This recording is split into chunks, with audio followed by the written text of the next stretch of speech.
Throughout the series in Galatians, we've been using the phrase set free to live free as a way of distilling Paul's message to the church in Galatia.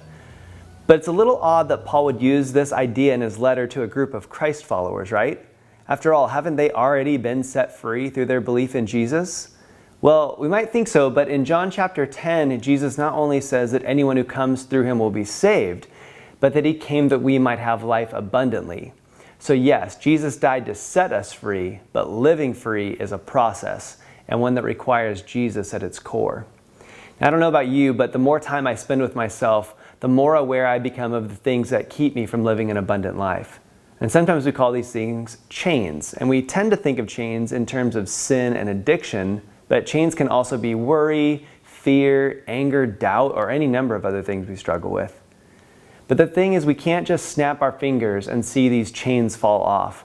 We just aren't capable on our own. But on the other hand, we are obsessed with doing it on our own, self-dependency and comfort, so we try to go at it alone in our own strength, or turn to systems or environments that are familiar and comfortable, but totally ineffective. It reminds me of the story of the Israelites in the Old Testament of the Bible after they left Egypt and wandered in the wilderness for 40 years. God makes a covenant with them in Deuteronomy 29 and says, "For 40 years I led you through the wilderness, and yet your clothes and sandals didn't wear out." God provided for them. He led them as a cloud by day and a pillar of fire by night. But they just complained and wanted to go back to Egypt. They said, "Wouldn't it have been better for us to be slaves to the Egyptians than to starve out here in the wilderness?" And that's our problem. Often we'd rather be chained to the things that hold us captive than to trust God for an abundant life of freedom. Because sometimes it doesn't look all that abundant. It just looks like a desert. And things like self-reliance and pulling yourself up from your bootstraps isn't the abundant life. It's what the Bible calls the law, and it's what we settle for. And I'm not sure why we do it. Maybe because we don't want to be vulnerable and acknowledge our need for help. Or maybe the law is just easier on some level. We can say, "I checked off my spiritual boxes today."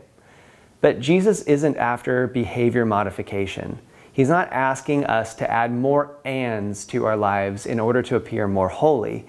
He's offering us a transformed life where He provides the power for the transformation. And we need our chains broken for ourselves so that we can live free, but we also need it for those God has put in our lives.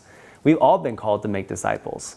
Imagine trying to tell someone to follow Jesus in order to have their life transformed and to live an abundant life, and they look down and see the same ball and chain attached to your foot that they've got on theirs.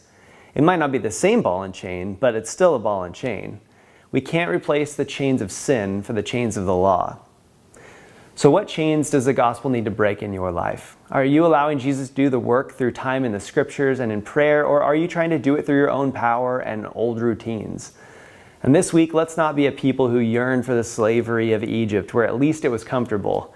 Instead, let's allow Jesus to do the hard work of transformation for the good of ourselves and for those around us.